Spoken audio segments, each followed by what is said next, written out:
anyway, whenever I was in high school, the highest math I took was Algebra 2, which is what you have to graduate in Mississippi. And so I took that my junior year, and after that I was like, I'm done with math. And I consider myself not good at math, like by nature. And I made like a C in Algebra 2. And that's the highest I took until I decided to come here to Gulf Coast. And I was like, I'm gonna pick engineering. And I'm like, wow, that's a lot of math. And so I'd always told myself that I was just not good at math or whatever, like, because I think you hear that a lot, or like the parents will say for their kids, like, oh, well, I was never good at math, they're not either, and like it's kind of like a hereditary thing. And while everyone has their own strengths and weaknesses, I'll say that now that I'm in Cal 4 differential equations, when I was a junior in high school, I would never have seen myself doing the kind of complex math problems that we did back then. I remember back then it was like a test that would take me 30 minutes, and there's like 25, 30 questions on it, and I thought it was the end of the world. And now we had the day we had a test, it was an hour and a half long, 5 questions, and I didn't finish. And it just, but anyway, I'm not trying to say that's scary. What I'm trying to say is that I always told myself I wasn't good at math, but really it was just I was kind of lazy in high school. And the more I learned about math, I started seeing all these great career opportunities that if you're like really knowledgeable about math, because math is kind of like the language of the universe, you can explain so many different things and with using math. And so like there's so many job opportunities that pay really well. Not that it's all about the money, but if you just have a really good background in math and you really know how to do some kind of calculus, which is really practical math, instead of just doing what seems like a quadratic equation, which means nothing to you now, you actually start seeing how it pays off, and you're like, oh wow, it's a real world problem that I can solve and use this equation to do that, and they'll pay me for it. And it's really cool stuff. So I just encourage you, before I get started and ramble, that you consider, if not really go for it, just really kind of consider picking maybe like a math career, some math related career, and maybe consider taking Mr. Miller for another higher math class, whether it be trigonometry or calculus or whatever it may be. Because he's really, really good, and not to be a kiss ass or anything like that, but whenever I've had 3 different instructors here for like higher level maths, and he's the best as far as saying this is what you do, this is how you do it, this is what this means, and just do it. And it's not like a whole bunch of mumbo jumbo. He's not like flexing his math muscle or anything like that. But anyway, to get on, pretty much I'm just going to be taking what you already know. It's nothing crazy, nothing hard. You've all heard all these formulas before. It's just going to be taking some 2D concepts you're doing and putting them in 3D. Bear with me, because I have really bad handwriting. If you can't read what I said, like wrote or something like that, just please ask, and I will definitely correct it. But we'll start off kind of like talking about the point location and the kind of the way the axes work. So you've always been taught in like college algebra, right? This is the y-axis, this is the x-axis, right? It's like, oh, you get a point. Let's do like, okay, 2, 3. So 1, 2, 1, 2, 3. Bam, there it is, right? You have an x and a y-axis. It's flat on the surface. That's all it's doing. It's just like this piece of paper. You can go this way, or anything like that, but it doesn't go like this. There's no depth to it. It can't go in your face. It can't go out towards the wall. Well, in calculus, and then I guess maybe you can probably do advanced algebra as well, that axis kind of changes. Let's see if I can make this look decent.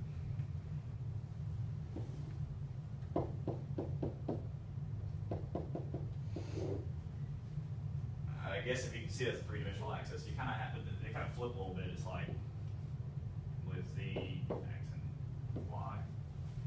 And it changes, and now you have like that kind of depth to it. It'd be almost as if someone had taken, say you have like a piece of paper, it's flat, and you can just move on the surface of the paper, but then someone crumbles up a piece of paper to like a sphere, like a ball crumbled up, then you can like, there's like x and there's a y on the paper, but you can also go to the center of the paper, or to the back side of the paper, or to the front of the paper. There's depth to it.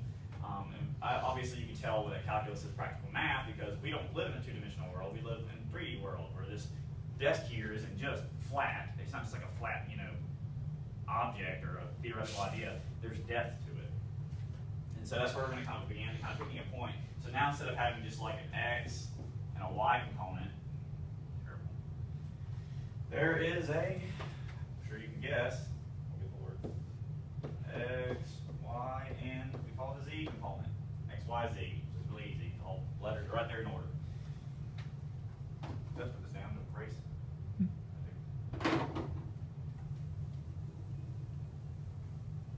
And it really doesn't get any harder than that.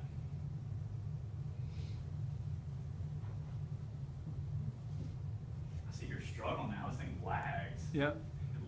If you want all clean, just hit the arrow to the new page. What? There you go. Okay, that's 25 minutes, right? Anyway, so we did the point. Let's look at the distance formula. Y'all all gone over that, right? Okay, so it's the idea that the distance of something is equal to square root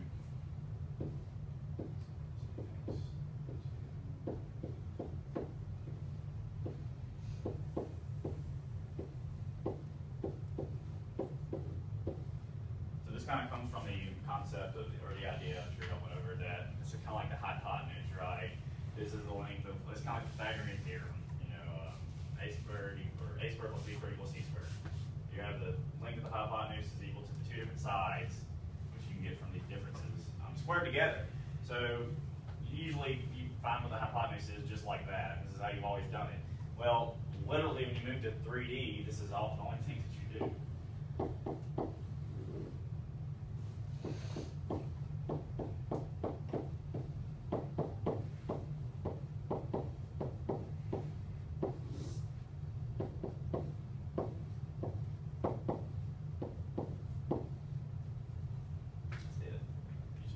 Add another number there. It's just, that's all it is. It just kind of changes it by saying, okay, well, before it was just these two. There's now 3D. There's an extra D. There's an extra dimension there. Just throw it in. Just calculate it. And so, like, do two really simple problems. So before, if we were just working with 2D, we'd say, okay, find the distance between the points -3, 2, and 5, -4. How do I go down? Just look at it. Scroll bar. Okay, that's good done.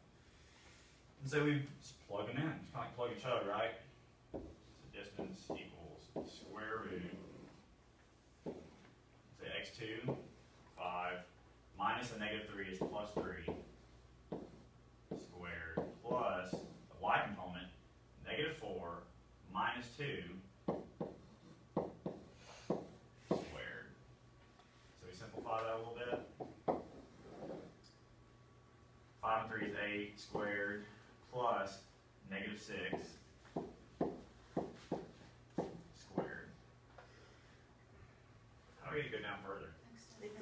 Extend page at the bottom center. Over here? Bottom center. Bottom center. Center. Oh, There you Oh, go. yeah. Oh, yeah. I'm cooking peanut oil now. All right. So what you do is you square these. So a squared is 64. -6 squared is positive 36. It's equal to the square root of 100. You might tell me what the square root of 100 is? 10, yeah. That's simple, right? So y'all been doing. Extend that page. All right. So that's what you've been doing. Well, a three-dimensional example of that is just as simple. You literally just plug in another number. So we'll say, okay, find the distance between the points. Jesus. All right. 1, -2, 3, and let's see, 3, -1, and 5. And so we just plug and chug as well. Distance equals the square root of the second x component minus the first squared plus second y component minus a -2 plus 2 and 5 minus 3 squared. Distance equals, I'm just going to do this all at one time. 3 minus 1 is 2. 2 squared is 4. -1 plus 2 is a positive 1. Positive 1 squared is 1. 5 minus 3 is 2. 2 squared is 4. 4, 1, 4 added together equals 9. The square root of 9 is 3. So that's really how simple it is. And pretty much what I'm going to do after this is show you like 2 more other kind of techniques that you've already learned to solve equations. Where you kind of do the same exact thing. You just add an extra component, or you just do it in extra time. So go to the next page now. That's pretty much we look at midpoint formula, which is arguably a lot easier. If that wasn't easy enough. The midpoint formula you usually do, okay, it's usually saying, okay, here's a point, add them together, divide it by 2, you get the average, right? Just like you would with anything else. Like, oh, took 3 tests, made hundreds, ideally, hundreds on all 3. Divided by 3, my average was 100. Same exact idea y'all been doing. Before, y'all just did the 2 components, so it's x1 plus x2 divided by 2.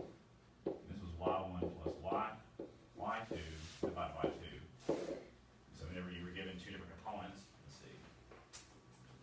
What example do I have here?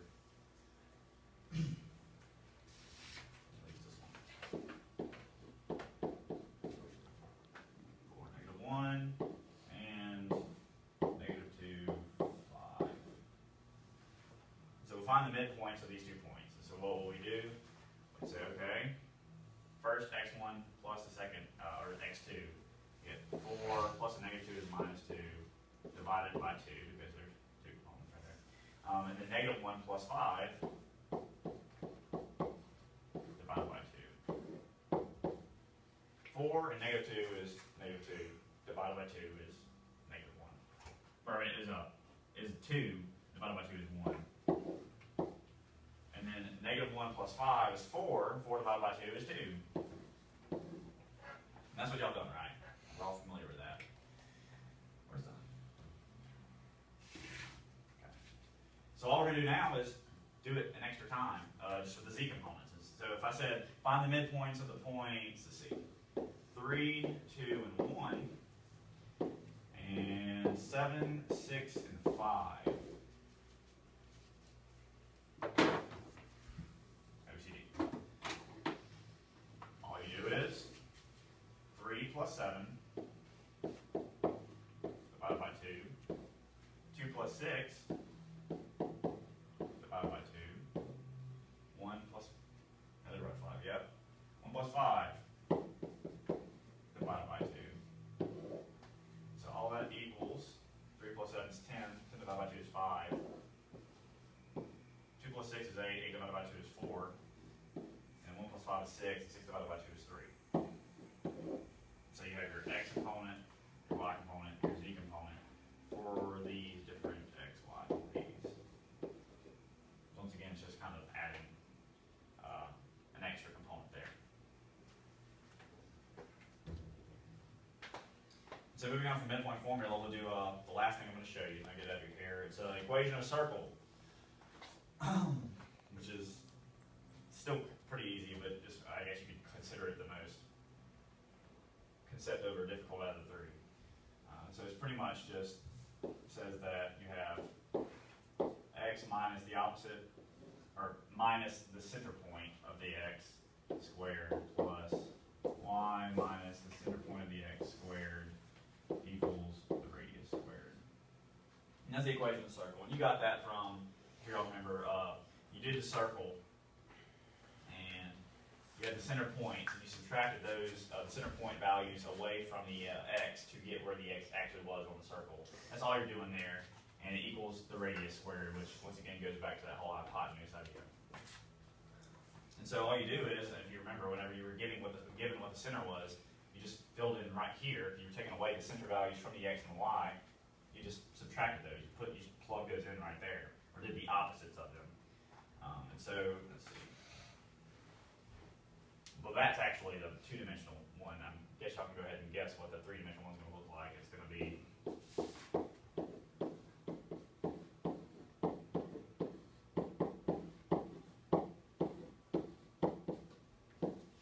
of course, there'll be numbers there in a minute. That'll be opposites of whatever this thing is, but that's really it. So we look at these next 2 really easy examples. We say, okay, find the equation of a circle that has a center of 1, 2, and a radius of 5 units. This, of course, being 2-dimensional, it's only an x and a y component here. We'll just use the first one that you already know. And so we say, okay, the center is 1, 2. Well, we're subtracting the centers away from the x and y values, right? So what we're going to do is just say x minus 1 squared plus y minus 2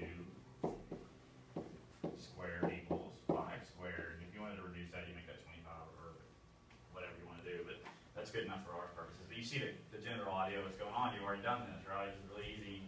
Sure, it's boring you, but we're going to go ahead and stick the z in there and say, okay, well, actually we'll use some new points that we will have a z component. We'll say, first, find the equation of a circle that has a center of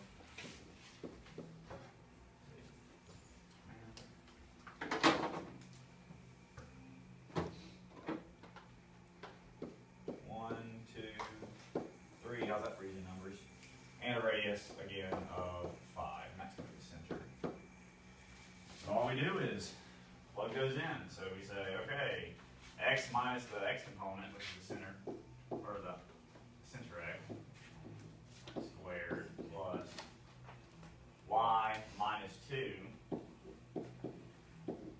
squared, plus, I'm sure you don't guess, z minus 3 squared equals, once again, 5 squared, or just 25. And that's really the basic of what it is. Of course, in calculus, well, there's actually really no calculus involved here, but this is something we do learn in calculus, and it is a lesson that we learn. I think it's Cal 3, or is it? Yeah. I thought. We have to know this and kind of grasp this concept and touch back up on things that we haven't done in quite a while, like the equation of a circle, in order to start applying calculus to this. Even like with Cal 4 now, yesterday we started getting to the idea of having like multiple variable calculus. I'm not going to confuse you with it, but it's getting really interesting, and we're really starting to see it's starting to pay off, I guess. Because in high school, to me, it was always like I had a teacher, and they really couldn't give me like reasons why we were doing things. You always had that guy in class, and maybe you were that guy or girl, or I don't know how it was. Who was like, "Oh, when are we ever going to use this stupid crap?" And I did the same thing. She couldn't give me a real good reason, and now I'm starting to see they have many uses, and that we wouldn't even be able to have these things like vehicles and coffee makers and whatever, God knows what else, if people hadn't invented using math, and they didn't have math, they wouldn't be able to make it safely without blowing up in your house or just, breaking down the side of the road. And so it's really, really cool and interesting. And so if you take nothing out away from this more than the fact that you just plug an extra z in there, at least take away from it that math can be interesting, and just because you don't think you're good at it doesn't mean you can't be. You just got to work hard. So that's all I have. But thanks for listening. I appreciate it.